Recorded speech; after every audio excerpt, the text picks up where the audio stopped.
Huwag pang sarili ang iisipin, kabayang Cheese Escudero. Ano yung plano mo? Iniisip namin na tuloy na ang plano mo sa 2028 maging katandem ni Sara Duterte. Baka plano mo magkandidato Giraray sa pagka-vice presidente. At vice presidente, natalo ka kasi nung tumakbo kang vice presidente. So gusto mong manalo na bilang vice presidente, that is normal na mag-ambisyon. Pero wag naman sana na at the expense ng ating konstitusyon. Diba? Idiretso ang impeachment trial. Kung si Sara Duterte hindi nagkasala, di i-acquit ninyo. O di tumakbo siya pagka-pangulo, diretso niya yan tumakbo ka rin na vice presidente. Under Sara Duterte, kung yan ang plano nindo.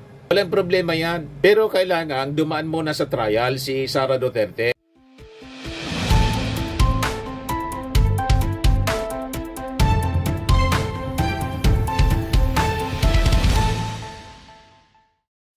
Hello po mga manoy, mga manay. Si Dante Maravillas po, Bicolano vlogger, broadcaster from Albay. Lalong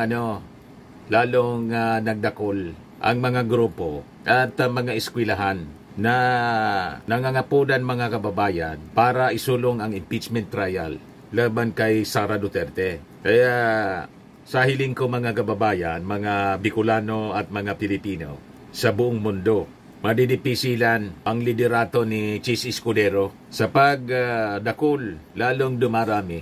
Mounting pressure from the public na idiretso na po forward ang impeachment trial laban kay Sara Duterte. Magdangog ka kabayan, makinig kang mabuti. Pag hindi, tapos ang tapos ang politika mo. Tutuldo ka namin ang political career mo, Cheese Escudero. Hindi ka namin patatawarin pag hindi mo nahawakang mabuti itong kasong impeachment ni Sara Duterte. Napakasimple man lang ang demand. You just follow the mandate of the Constitution. Kung saan hindi na nga kailangan na mag-demand pa sana kami, ang mga mamamayang Filipino. Kasi unang-una, abogado ka, matalino ka, sa hinabahaba ng experience mo sa politika, beginning from Congress. Tandang-tanda ako pa. Nasign ako kadto sa Sorsogon as station manager nang una kang tumakbo for congressman. Sinuport ka namin. Lalo na nang tumakbo kang senador. Kaya nakakadismaya. Lagi ka namin binoboto rito. The last time you ran for senator, ibinotumi ka. Pero pag ginibo mo ining sala at sumama ka doon sa nagsusulong ng impaktong dismissal ng impeachment trial, ay talagang ituturing ka naming impakto. Ganoon mga kababayan. Kasi sa impaktong ugali yan. Dahil po palalampason ang maraot na gibo, ang masamang gawain itong mga impaktong sumusulong ng de facto dismissal. Ang tawag ko niyan, impaktong dismissal ng mga impaktong senador. Huwag ninyong winawalang hiya yung ating konstitusyon. Huwag ninyong sinasalaula. Naturingan kayong mga representative of the people, legislator, tagagawa ng batas, pagkatapos kayo mismo yung hindi susunod sa saligang batas mismo. Yan ang nakakalungkot dyan, mga kababayan. So ito yung mga bago. Kailangan ibalita namin ito sa inyo para alam ninyo na dumami ng dumami. San Beda, pati yung ito San Beda, na ibalita na natin ito. Ito yung bago, Far Eastern University sa impeachment trial, a measure of accountability niya. So sabi po dito, the trial is a measure of accountability. The problem with government in the resulting lack of public trust in it has to do with deficits in measures of accountability. Saad sa payag ng San Beda College of Law na direktang mensahe ng panawagan sa institusyong pinamumunuan ni Senate President Cheese Escudero. So sabi po nitong mga kilalang university, the Senate's failure to act decisively constitutes a great disservice to the Filipino people who expect the leaders to uphold the public interest rather than serve a narrow political agenda. Giit naman ng Far Eastern University Board of Trustees. Huwag pang sarili ang iisipin, kabayang Cheese Escudero. Ano yung plano mo? Iniisip namin na tuloy na ang plano mo sa 2028 maging katandem ni Sara Duterte. Baka plano mo magkandidato Giraray sa pagka-vice presidente. At vice presidente, natalo ka kasi nung tumakbo kang vice presidente. So, gusto mong manalo na bilang vice presidente, that is normal na mag-ambisyon. Pero wag naman sana na at the expense ng ating konstitusyon. Diba? Idiretso ang impeachment trial. Kung si Sara Duterte hindi nagkasala, di i-acquit ninyo. O di tumakbo siya pagka Pangulo, diretso niya yan tumakbo ka rin na Vice Presidente. Under Sara Duterte, kung yan ang plano nindo. Walang problema yan. Pero kailangan dumaan muna sa trial si Sara Duterte para patunayan niya, malinis siya, na pinopolitika lang siya ni Martin Romualdez. Di ba yan ang akusasyon niya? Ng mga congressmen. Ang ating Pangulong Bongbong Marcos, pinopolitika lang siya, na malabo man po. Kung yan ang kanyang narrative, yan ang narrative niya, malabo. Gawa-gawa, imbentong kwento. So sabi dito, bukod sa San Beda at FEU, may parehong apila kay Escudero ang University of the Philippines, Ateneo Human Rights Center, Ateneo School Government, De La Salle University at Benilde School of Diplomacy in Governance. Padami ng padami, mga kababayan. There is a mounting pressure mula sa publiko. Lalo na dito, mga kababayan, sa mga institusyon, eskwelahan, and mga civic organizations. O ito nga po, galing naman sa Caritas Philippines. Sara Duterte trial must no longer be delayed. The Caritas Philippines urges leaders of the country to act with urgency on the impeachment trial of Vice President Sara Duterte, asserting that justice delayed is justice denied. Ito ang impeachment trial, dapat hindi na ito dinidelay. We call on our leaders to act with the highest sense of urgency. Sabi po ni Caritas Philippines President and Bishop Jose Colin Bagaforo in a statement. Itong Caritas Philippines kasi po, isang NGO ito, run by the Catholic Church. Caritas Foundation yung tumutulong yata. Humanitarian Development and Advocacy Arm ng CBCP, Catholic Bishop Conference of the Philippines, yan Caritas. It works with 85 diocesan social action centers across the Philippines, implementing programs like Alay Kapwa in focusing on social justice, humanitarian aid, and environmental sustainability. Para may background tayo, may background kayo po kung ano itong Caritas Philippines. So sabi po ni Bishop Bagaforo, any move niya toward the impeachment trial must be approached with utmost integrity and respect for the rule of law. He added that the impeachment trial, like any legal or political process, must uphold truth and due process, never driven by partisanship or personal gain. Naalata po ng ating mga mamamayan, pang-personal ang ginagawa po ni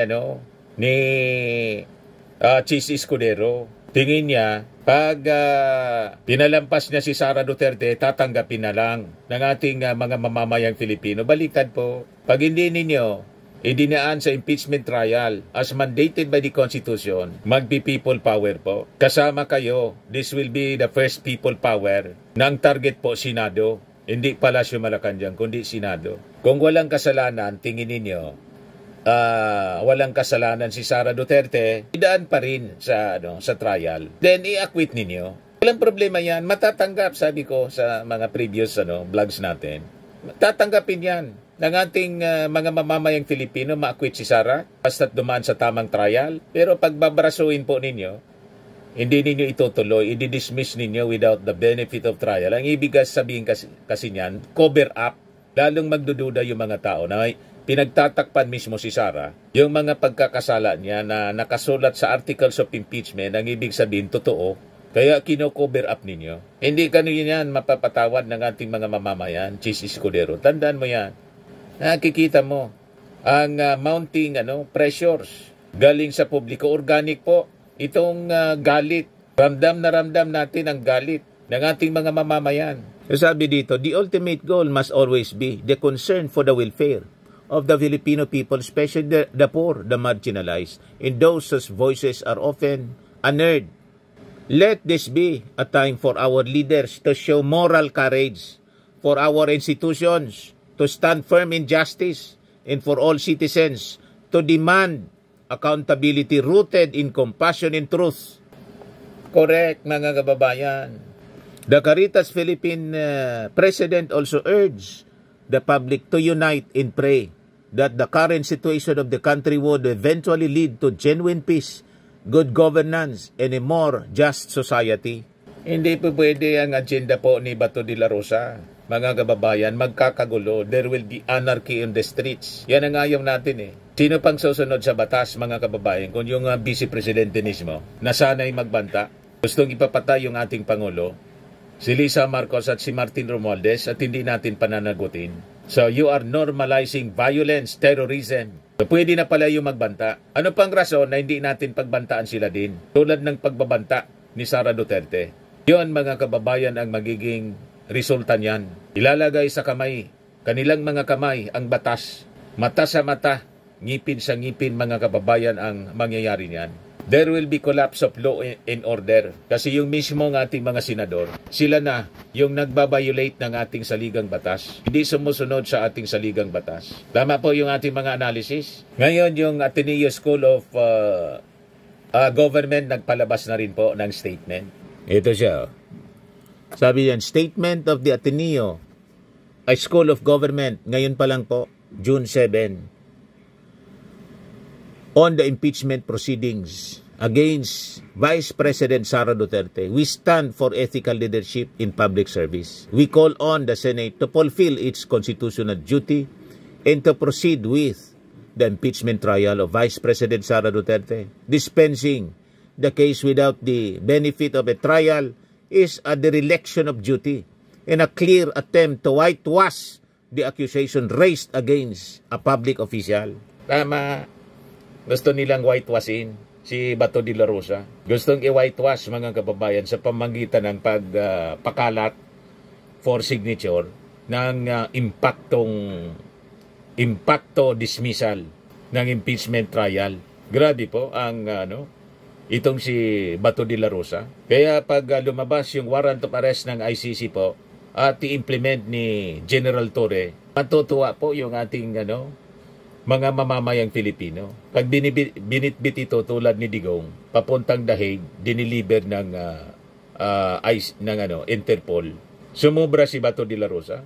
Kasabi po ng Ateneo School of Government, the impeachment process is a sacred duty enshrined in our Constitution. It is the primary mechanism to ensure that our elected officials would remain faithful to their sworn duty to serve the public with dedication, commitment, and most importantly, integrity. We remind our senators that we are public servants and their mandate is based on the people's trust.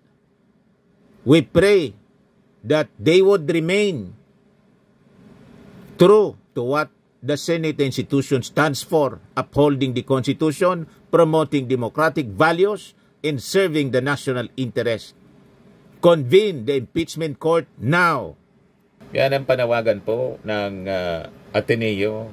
Ito naman po, galing naman ito, mga kababayan, sa Philippine Political Science Association. Statement of the Board of Trustees on the impeachment trial. The Philippine Political Science Association, PPSA, Board of Trustees calls on the Senate of the Philippines under the leadership of Senate President Francis Joseph Escudero to fulfill its constitutional mandate by immediately commencing the impeachment trial of Vice President Sara Duterte. This long overdue obligation has been delayed, and such inaction raises serious concerns regarding transparency and institutional integrity. Kaya tingin ko po, hindi lang 5,000 ang lulusob sa Senado. Baka mas marami pa, di ba? Initial lang po ito para i-pressure ang mga senador na never sila na mag-entertain ng idea na tulad ng pinupos ni Bato de la Rosa. So sabi po nila, while impeachment is inherently political, it is first and foremost a constitutional mechanism for ensuring accountability among the country's highest officials. In a functioning democracy, no public official, regardless of their popularity or political influence, is above scrutiny. Our system of checks and balances relies on the principled actions of each branch of government. Delaying the trial undermines the system and erodes public trust. The Senate's failure to act decisively constitutes a grave disservice to the Filipino people, who expect their leaders to uphold the public interest rather than serve a narrow political agenda. An independent Senate must rise above political pressures and demonstrate its loyalty to democratic principles and the Filipino people. What we have witnessed thus far, however, is the opposite, an institution that appears paralyzed and compromised. Yung iba nga po, nagdududa na baka may dumadaloy po na milyon if not billions of pesos. Nagdududa na po. Baka nga may foreign intervention, di natin alam. Kasi alam naman po ninyo kung saan naka-alyansa yung gusto nilang protektahan. So, yun ang mga naglalaro na kaisipan sa mga mamamayang Filipino. Kaya mga kababayan, alam naman po ninyo, sabi, di ba sabi sa kasabihan ng mga matatanda, in the old saying, money talks. When money talks, everybody listens. So yun ang tanong, may dumadaloy na ba para manatili si Sara Duterte sa pwesto? At mga kababayan, masiguro na sa 2028, isang Manchurian candidate ang dapat na manalo. So it will be a total sellout ng ating sovereignty, ng interes ng ating mga mamamayan, kung ganon ang nasa likod nito, kung bakit gusto mga kababayan i-cover up ang impeachment case. Wala nang mangyaring trial, palampasin na lang ito mga kababayan on technicalities, gusto nilang i-dismiss kasi naubusan daw ng oras, na kung saan ang umubos ng oras na walang ginagawa sila mga senador. Di ba nakakalungkot yon? Kasalanan nito lahat ni Chis Escudero, hindi po ng Kongreso na tinuturo niya.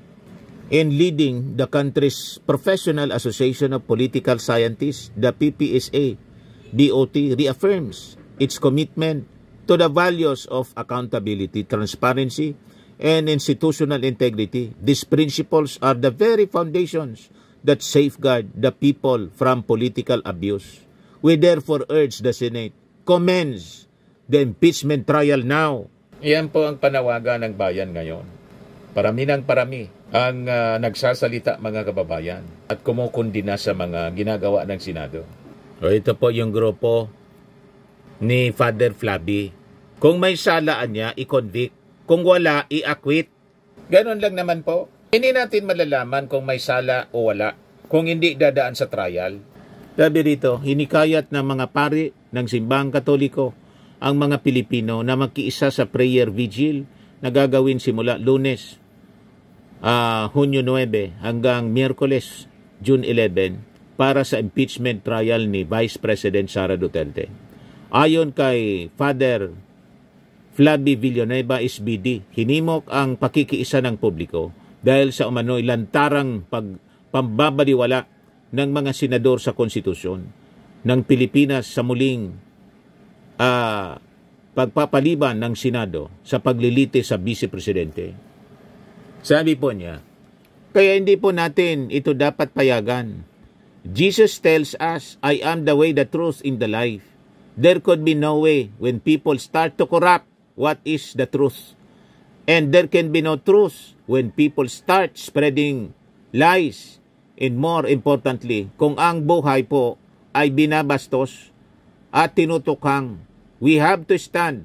The evidence is very clear. Let it be seen. Let the trial of Sara Duterte begin, sabi po ni Father Flaby Villanueva. Sabi po niya, isang magandang pagkakataon ang impeachment trial upang mapatunayan ni BP Sara na inosente ito sa high crimes na kinakaharap niya, kabilang na ang betrayal of public trust, culpable violation of the Constitution, graft corruption, bribery, at iba pa. Kaysa rin sa panawagan ng suporta ng publiko, si Tindig Pilipinas ko Convenor Kiko Aquino D. Sabi niya, lahat po ito ay gaganapin sa GSIS building po natin sa Senado kasi ang panawagan po talaga natin sa Senado, magampanan nila yung tungkulin nila sa ating saligang batas na isagawa na yung impeachment trial laban kay BP Sara. Ginawa na ng taong bayan, ginawa na ng mga mamamayan yung papel natin. Maghain ng complaint pero yung Senate yung nagpapatumpik-tumpik. Kaya sabi ni Father Flavi, kung may sala niya i-convict, kung wala i-acquit. Inaanyayan po natin ang lahat ng mga Pilipino. Makiisa, huwag po nating ibaon ang hustisya. Simula na po ang paglilitis at doon natin makikita ang mga ebidensya. Kung meron pong ebidensya, it has to be i-convict. At pag walang ebidensya, ay siya po ay atin pong i-acquit. Hindi yung plano ni Bato, mga kababayan, na hindi ituloy yung trial para makalibre si Sara Duterte. Hindi ganun po. Gusto ninyo ng shortcut. Si Sara mismo yung naghamon na bloodbath. Pagkatapos, iba pala yung plano ninyo. Impactong dismissal pala yung plano ninyo. Huwag kami Bato. O ngayon, ginagamit naman ng mga militant, mga makabayan, isinasabit yung ating Pangulong Bongbong Marcos. Kasi niya, parang ang sinusunod ni Chis Escudero, yung ating Pangulo. Mali naman po yon. Yung ating Pangulo, ayaw sana ng impeachment. Kaya lang marunong ang ating Pangulo na irespeto ang desisyon ng Kongreso. Ayaw niyang nangingialam sa trabaho ng Kongreso. Separation of powers. Pati yung kanyang anak na mismong pumirma, nirespeto niya. O ngayon, na-impeach na si Sara ng House of Representatives. Yung Senado, dapat na iproseso. Yan ang napaka-linaw na stand ng ating Pangulo. Ayaw naman po ng ating Pangulo na siya mismo didiinan niya yung Kongreso. Di ba? Yun ang ginagamit na issue ng kampo ng mga Duterte, nang nasa likod ng impeachment, yung ating Pangulo mismo. Walang ganun po. Ayaw ng ating Pangulo sa impeachment. Kaya lang na-impeach na si Sara, ituloy na lang yung proseso. Nire-respeto ng ating Pangulo yung proseso. Ang ibig sabihin yon, i-trial ninyo. Ito, iparinig ko sa inyo yung sabi ng ating Pangulo. The executive cannot have a hand in the impeachment. Walang role ang executive sa impeachment. Of course, did we discuss it with the Speaker? Did we discuss it with the other congressmen? Of course. And tinatanong, anong plano ninyo? Ano ba talagang gusto ninyong gawin? And that's it. Well, nandito na ito. Hindi na namin maiwasan. So sabi ko, andyan na tayo. Sabi ko kay Kong Sandro, sabi ko sa kanya, the process has already begun. So, it's your duty now to support that process. So, do your duty. That's what I told you. Do your duty. You have to support the process. You are constitutionally mandated to carry out that process. And you are a congressman, so do your duty. That's what I told you. I didn't know you'd be the first to sign it. No. I'm sure that the parties that filed the impeachment cases felt strongly about it, and despite my importunings and expressing my opinion that we really would rather not have the impeachment, they continue to do that. So, it's not defiant. So, naintindihan na ninyo. Ayaw niyang magdikta sa kung anong gagawin ng Kongreso. Nandiyan na yan, in-impeach na ninyo. Kaya sabi ng ating Pangulo, nausap niya ng kanyang anak na yung unang pumirma, do your duty niya. Kung ano nakamandato under the Constitution, yun ang gawin ninyo. Yun dapat ang iniisip ni Chis Escudero. Malinaw ang statement ng ating Pangulo, do your duty, do your mandate. Nandiyan na sa inyo yung impeachment case. Inadmit na sa inyo, tapos inupuan ninyo. Tapos ituturo ninyo si Martin Romualdez, inupuan ng 2 months. Kayo mas malala. 4 months ninyong inupuan, hinigaan, tinulugan. Kaya umiinit yung ulo ng ating mga mamamayang Filipino. Kasi hindi ninyo ginagawa inyong trabaho. Tapos, lalong uminit nang biglang lumitaw yung resolusyon na impactong dismissal. Nakakaya yung ginagawa po ninyo. Kaya, makiisa mga kababayan sa gagawing march at rally sa harap ng Senado. 9, 10, 11. Ito naman po yung bago naming product na binibenta online. iGlow Serum, whitening po siya. Tingnan ninyo yung epekto sa aking anak na architect before and now. Yung mga inquiries po ninyo, dumiretso na lang kayo sa kanyang Facebook account, Riz Maravillas.